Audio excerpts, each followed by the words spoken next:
Students, मुझे बहुत सारे मैसेजेस भी आए हैं स्टूडेंट्स के। उनको ना इश्यूज लग रहे हैं परसेंटेज में। कुछ स्टूडेंट्स हैं जिनको परसेंटेज में इश्यूज़ आ रहे हैं। इश्यूज़ मतलब जैसे कि कुछ परसेंटेज दिया हुआ है सर, और परसेंटेज देने के बाद वो कन्वर्जन नहीं हो पा रहा है। How to convert that thing, और वो कन्वर्जन करने के बाद फिर उसका आगे का प्रोसेस क्या करना है और कैसे करना है। सो यहाँ पे हम लोग सब कुछ सीखेंगे, अंडरस्टैंड करेंगे। But before starting anything, this message is for each and every student, चाहे वो स्कूल में हो, क्लास में हो, कहीं भी हो।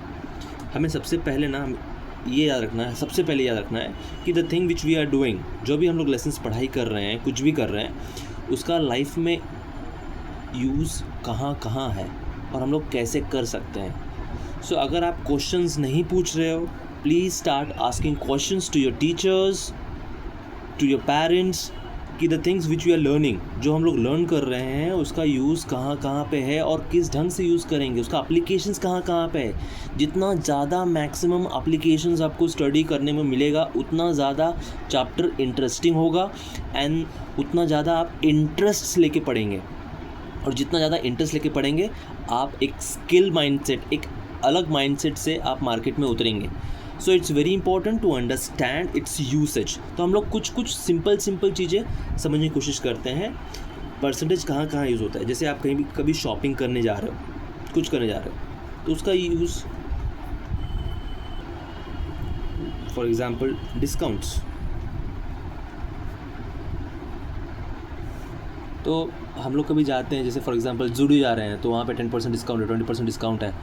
तो उस प्रोडक्ट की प्राइसिंग कितनी है, और 10% डिस्काउंट है, तो वो डिस्काउंट निकालेंगे कैसे उस प्राइसिंग के बेस पर, और फिर माइनस कैसे करेंगे, सबट्रैक्ट कैसे करेंगे। तो ये सब जो थिंग है, ये सब समझना बहुत ज़्यादा ज़रूरी है। ये डे टू डे लाइफ में हम लोग यूज़ करते हैं। फॉर एग्ज़ाम्पल जैसे माता पिता ने आपके होम लोन लिया होगा, तो उस पर इंटरेस्ट रेट्स, होम लोन्स तो बहुत ज़्यादा लेते हैं लोग। फिर कॉर्पोरेट लोन्स भी होते हैं, जो कॉर्पोरेट में काम करते हैं, कॉर्पोरेट लोन्स वगैरह। फिर गवर्नमेंट हमसे टैक्सेस लेती है, हम खुद टैक्स पे करते हैं, डायरेक्ट और इनडायरेक्ट टैक्सेस होते हैं। हाँ, उसके अलावा प्रॉपर्टी टैक्स पे करते हैं हम लोग हर महीने, हर साल कुछ ना कुछ परसेंटेज रहता है, लेकिन हम लोग पे करते हैं साल में। सो वो प्रॉपर्टी टैक्स, फिर वाटर बिल्स आते हैं, वाटर टैक्स होता है, गवर्नमेंट लेती है वाटर टैक्स। फिर मोस्ट ऑफ द हर महीने तो हमें इलेक्ट्रिसिटी पे करनी पड़ती है, बिल्स। तो इलेक्ट्रिसिटी बिल्स जो होते हैं, वो भी एक प्रकार के टैक्सेस होते हैं। अगर आप वो स्टडी करेंगे, इलेक्ट्रिसिटी के फ्रंट पेज पे और बैक पेज पे, जो भी आपको ऑनलाइन या ऑफलाइन जैसे भी पेपर्स आते हैं आपको, तो उसके फ्रंट पेज और बैक पेज पे आपको FAC चार्जेस, गवर्नमेंट टैक्सेस, 10%, 20%, ये सब सब सब सब परसेंटेज में होता है। तो परसेंटेज एक बहुत इंपॉर्टेंट चैप्टर है, इसको समझना और सॉल्व करना। और मैं आपको गारंटी दे रहा हूँ कि अगर आप इसमें ध्यान से करने की कोशिश करेंगे, तो आप इतने माहिर हो जाएंगे इसमें, you will get so pro into this that you will understand each and everything.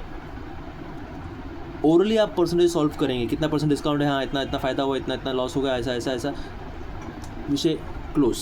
मतलब इन्फॉर्मेशन आपको बहुत स्पीड में मिल जाएगी। You will getting an information at an alarming rate, ना फास्ट रेट।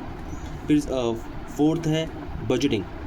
बजटिंग तो घर में होना चाहिए। जैसे हमारी कुछ अमाउंट की सैलरी है, उसको हम लोग 100% अज्यूम करते हैं, क्योंकि इतना पैसा घर में आ रहा है। अब और भी तरीके से पैसा आता होगा, तो वो सबको मिला के 100% काउंट करेंगे हम लोग। लेकिन एक मिडिल क्लास की बात कर रहा हूँ, जैसे हमारा 35,000 सैलरी है, पर मंथ में आता है। तो इसी से हमें बच्चों की स्कूल की फ़ीस, XYZ, खाना, रेस्टोरेंट में जाना, शॉपिंग करना, ये सब आता है, तो उसको बजटिंग बोलते हैं। तो बजटिंग के लिए भी हम लोग 10%, 20% कुछ रखते हैं।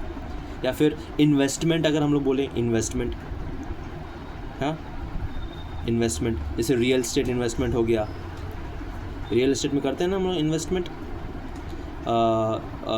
म्यूचुअल फंड्स में हो गए,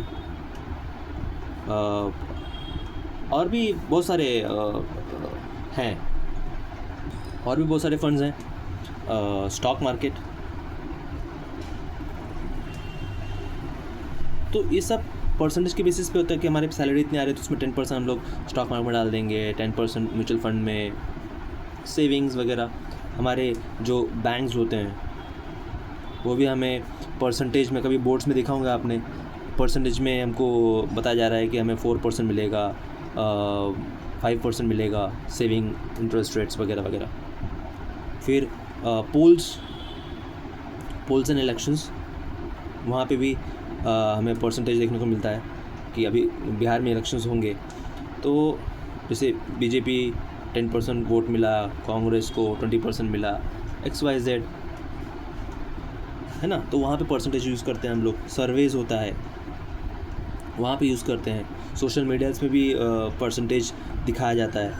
मेडिकल डेटाज़, मतलब मेडिकल डेटाज़, जो मेडिकल फील्ड्स में जो लोग हैं उनको भी पता है कि मेडिकल में जो डेटाज़ दिए रहते हैं वो भी परसेंटेज में दिए रहते हैं मोस्ट ऑफ द टाइम। तो वो ईजी टू अंडरस्टैंड है, and hence it is very important to study this percentage chapter very seriously. मतलब जो भी चैप्टर्स दिए हुए हैं सब इंपॉर्टेंट है, बट परसेंटेज का थोड़ा अलग इंपॉर्टेंस है, सो उसको ध्यान से करना बहुत ज़्यादा ज़रूरी है। ठीक है, यहाँ पे हम simple techniques and methods use कर रहे हैं। हम लोग उसको सिंपल रखने की कोशिश करेंगे, ज़्यादा कॉम्प्लिकेट करने की कोशिश नहीं करेंगे, और अंडरस्टैंड करने की कोशिश करेंगे कि कैसे यूज़ कर सकते हैं हम लोग उसको सिंपल वे में। जैसे फॉर एग्जांपल किसी ने आपको पूछा कि 30% ऑफ 40 क्या होता है, 40 का 30% कितना होता है, तो कोई भी अगर जिसने यूज़ किया वो डायरेक्टली बोलेगा 12 होता है। 3 4 12 directly multiply. It's simple method है, मतलब वेरी जो प्रो इंडिविजुअल है वो कर लेते हैं, लेकिन करते कैसे प्रैक्टिकली उसको। 30% मतलब 30/100 इंटू 40, 30% मतलब 30/100 हो गया, और of 40 means into 40। So 1 0 1 0 get cancel, 1 0 1 0 get cancel, 3 4 12 हो गया 12%। जैसे 10% ऑफ 500 मतलब 500 का 10% कितना होता है, 500 का 10% होता है 50। ओरली सिंपल, वेरी इजी हो गया। बट करेंगे कैसे, 10/100 मतलब 10%, ऑफ 100 मतलब इंटू 500, दिस 2 0 कैंसिल, 10 5 50 हो गया। मतलब अगर 500 का टी शर्ट है उस पर 10% डिस्काउंट चल रहा है, 10% डिस्काउंट ले लो, 10% डिस्काउंट, तो आपको पे कितना करना पड़ेगा, पे कितना करेंगे, 500 माइनस 50 दैट इज़ 450 रुपीज़ पे करेंगे। क्यों 450, बिकॉज 50% डिस्काउंट चल रहा है। ठीक है, ठीक इसी तरह रिबेट कमीशंस भी हैं, वो भी हम लोग आने वाले चैप्टर्स में फॉर श्योर कवर करने की पूरी कोशिश करेंगे। बट अभी जो बेसिक प्रॉब्लम्स हैं इंडिविजुअल्स में वो हम लोग सॉर्ट आउट करने की कोशिश करते हैं।